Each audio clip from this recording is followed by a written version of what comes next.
Один прихожанин перестал ходить в церковь.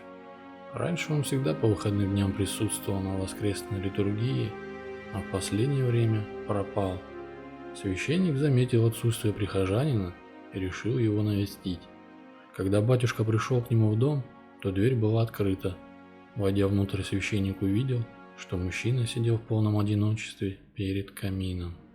Когда он увидел знакомого священника, то кивнул ему головой, в знак приветствия, и жестом предложил присесть. Устроившись поудобнее, священник также стал смотреть на красиво играющее в камине пламя, и мужчины молчали.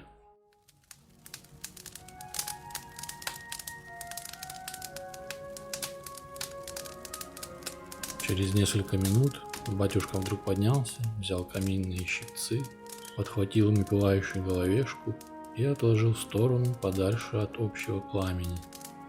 Затем он вновь сел. Молчание продолжилось. Вынутая головешка тем временем уже перестала полыхать, а только слегка олела, и еще через некоторое время совсем остыла и почернела.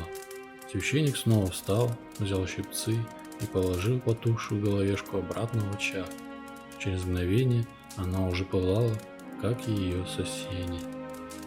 Отложив щипцы, священник молча направился к выходу, и когда он уже был в дверях, услышал слова: «Спасибо за визит и за проповедь у камина, отче.